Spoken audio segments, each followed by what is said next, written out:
Quran surah ke-29 Al-Ankabut ayat 46. Ayat setiap Al-Quran.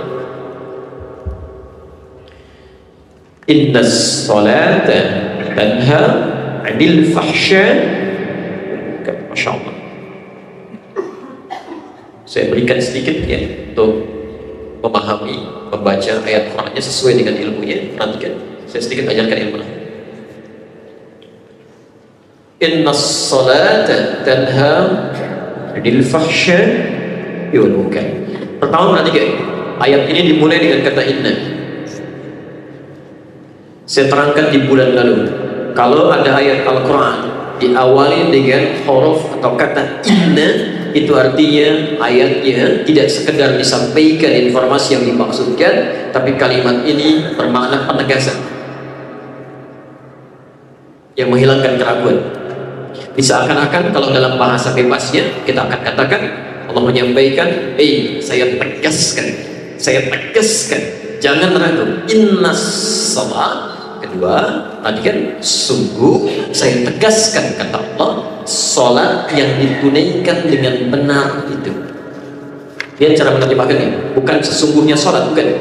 Sungguh saya tegaskan salat yang ditunaikan dengan benar itu. Dan diawali dengan alif lam. Saya agak lambatkan sedikit. Diawali dengan alif lam. Bapak Ibu sekalian, beda kalimat dalam bahasa saat diawali dengan alif lam, tidak menggunakan alif lam. Kalau kalimatnya tidak menggunakan alif lam, itu diistilahkan dengan nama nakirah, artinya umum, bebas.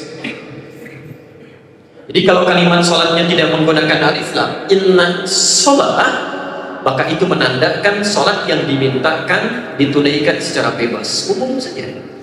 Mau cepat-cepat silahkan, mau khusyuk boleh, mau tidak, itu bukan pilihan. Jelas di sini. Itu inna sholat tanpa alif lam.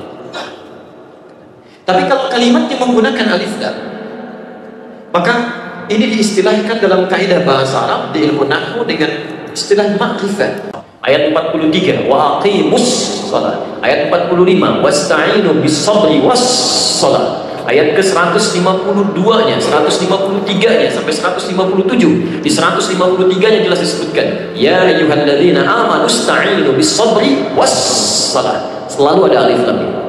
Dan di Al-Ankabut ayat 45, innas shalah. Sekarang perhatikan cara menerjemahkannya. Sungguh, kata Allah, saya tegaskan salat yang ditunaikan dengan benar itu sesuai aturannya, sesuai petunjuknya, itu yang menyebabkan pelakunya tanha 'anil fahsya'i wal munkar, akan mendapat manfaat kebaikan dalam salatnya, terbebas dari dua sumber keburukan. Jadi kalau ada orang yang punya sifat dan sikap yang buruk, itu sumbernya cuma dua, kata Quran. Tidak ada yang ketiga.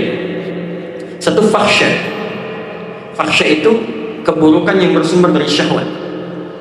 Maaf ya, kata-kata yang jorok, kotor, pornografi, pornoaksi, LGBT, itu fahsya. Jadi mustahil ada orang sholat bisa berkata kotor, itu mustahil. Kalau ada orang sholat, kalau ada orang yang tidak sholat mencela orang lain, kata-katanya kotor misalnya, kosakatanya tidak elok, itu dia karena nggak sholat, tidak sholat. Tapi yang jadi masalah, kalau ada orang yang sholat, lisannya masih kotor, pasti ada yang salah dalam sholatnya.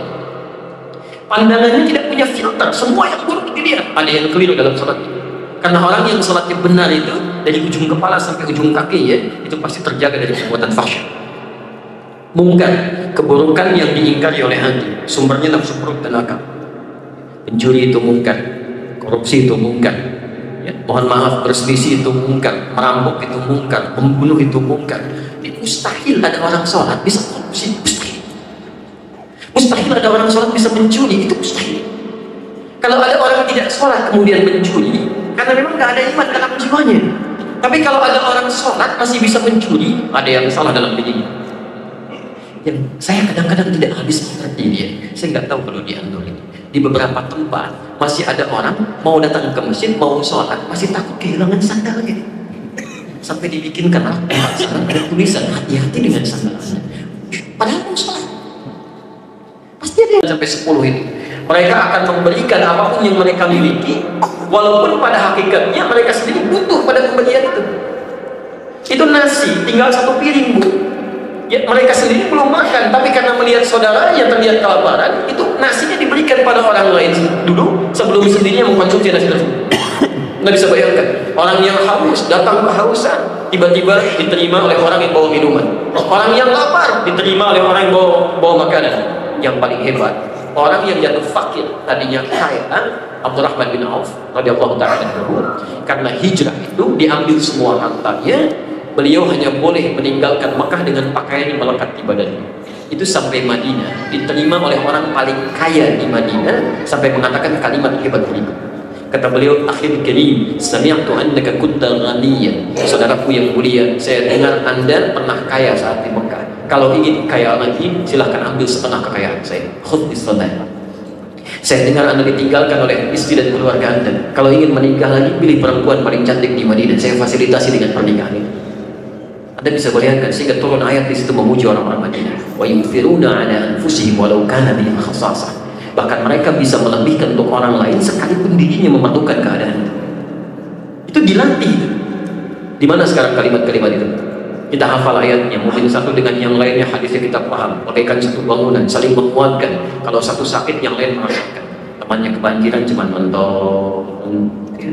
Ada yang videokan, tiba-tiba bikin status, ya. Hadisnya nggak ada. Ya. Jadi mohon maaf kalau selama ini kita sholat, tapi lisan kita masih kurang baik, mata kita masih kurang baik. Apa fungsi mata? Sehingga melihat yang baik-baik. Baik, jadi kalau orang sholat itu karena matanya sering melihat ke kiblat, maka dia akan pastikan begitu melihat yang baik-baik. Jadi kalau Anda sering sholat tapi pandangan Anda masih melihat yang tidak baik, ada yang salah dalam sholatnya. Itu baru mata. Apa fungsi telinga? Apa fungsi lisan? Bicara yang baik-baik. Itu baru yang ada di kepala, belum yang ada di tangan jemarinya, belum disampai dengan ke ujung kaki. Coba lihat tiap hari ya, pastikan sekujur tubuh kita yang akan bicara dan ditanya itu semuanya baik. Cek ya, kepala, kemudian turun ke tangan, pundak, lutut, kaki, kepala, pundak, lutut. Ini kerjaan setan tuh begitu sistematis, Pak. Ibu hati-hati ya. Makanya oleh Quran diistilahkan dengan khutwat. Quran surah kedua Al-Baqarah ayat 168, posisi paling kanan sebelah bawah di pojok. Cek di ujung ayatnya, ya ayyuhan nasu kulu mimma fil ardi halalan thayyiban wa la tattabi'u khutuwatis syaitan. Ya khutuwatis syaitan innahu lakum aduwwun mubin. Baik. Bismillah. Baik, teman-teman, perhatikan ayatnya. Ya. Wa la tattabi'u. Sebentar ya. Wa la tattabi'u, kemudian khutuwatis syaitan. Ini poinnya. Khutuwatis syaitan. Baik. Perhatikan sini. Ini dari kata ittaba'a yattabi'u, tattabi'u.